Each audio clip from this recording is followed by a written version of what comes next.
My name is Jessica Sackelman, and this is my speech on choosing and getting your first dog. Look at how cute Isabella is. She's adorable. I'm sure plenty of people would love to adopt a little dog like Isabella. But owning a dog is a really big responsibility, and you all have to make sure you're thoroughly prepared before you get a dog. You need to make sure that you choose the kind of dog that you really want and make sure that you take everything into consideration, like size and the maintenance of this dog, before you get it.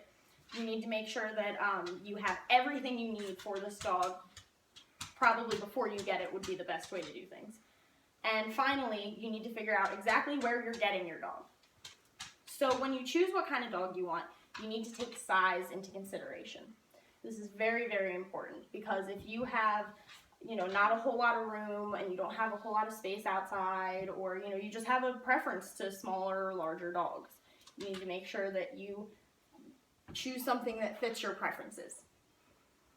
You also need to make sure that you're okay with the traits of the breed. So if you don't like shedding or you have an allergy, you need to make sure that you get a dog that is hypoallergenic, like Yorkies or Shih Tzus or Malteses, anything of that nature.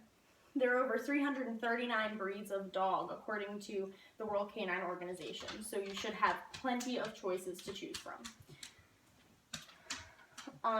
If you want a dog that's low energy, then you should get a breed that usually has that characteristic, or a dog that's high energy, get something with that characteristic. Other thing that is very, very important that you make sure you keep in mind when you're choosing your dog is if you live somewhere like an apartment or you rent somewhere, you have to make sure that you get a certain breed, because some breeds require special insurance, and because of this, your landlord either won't let you bring the dog if you have something like a pit bull or a Rottweiler, or they'll make you pay extra to live there every month because of the dog.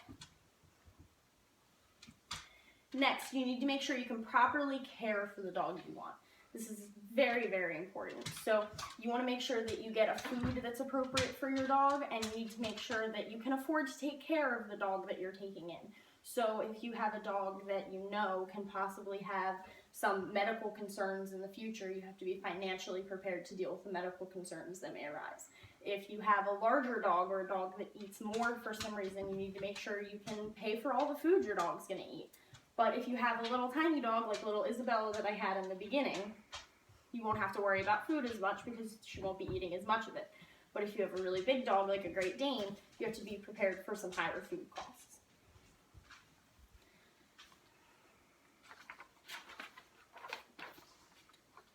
You also need to get your basic pet supplies. So you need to get snacks and a leash and harness so you can take your dog out, and bowls and a brush. And you want to make sure that you have a really good vet, someone that you trust, because this dog is going to become a member of your family, and you wouldn't send your child to a doctor that you didn't trust.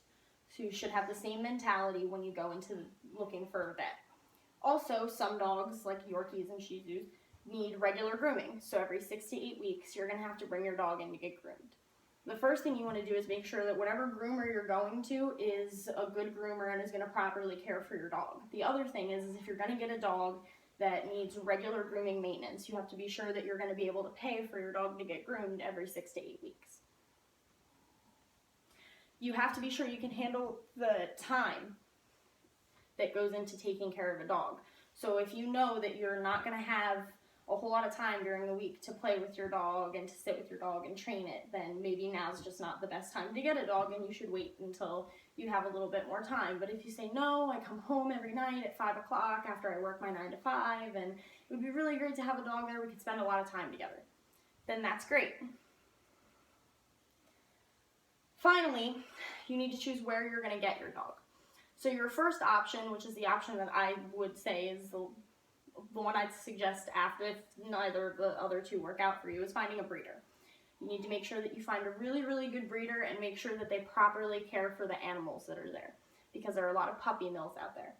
And the problem with puppy mills is the puppies are usually not cared for very well.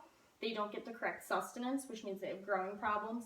They have a lot of issues later on in their lives that will require further medical bills. And the moms aren't taken care of there either. So even if the puppy that you receive is in good health, it doesn't necessarily mean that all the dogs there are, and it's wrong. So you really just have to watch out for that. Your second option is adopting a dog that needs a home. So you can go through the ASPCA, which is where I've gotten plenty of my dogs. I have a dog, Buttons, who's a Border Collie mix. She came from the ASPCA, and she is just as great as any dog that could ever come from a breeder. And we have our dog, Holly, and she also came from the ASPCA. It's a fantastic little dog. It's really something I recommend because you can give a dog that needs a home, and it can just become a part of your family. The other thing is that if you're looking for a specific breed of dog, if you want a Great Dane, and the ASPCA does not have any Great Danes and probably won't for a long time, you can always go to a rescue that's specific to your breed. So if you go to a boxer rescue because you want a boxer, or a bulldog rescue because you want a bulldog, then you have that option. So no matter what, even if you do want a specific breed of dog that the ASPCA doesn't have, adopting is always an option.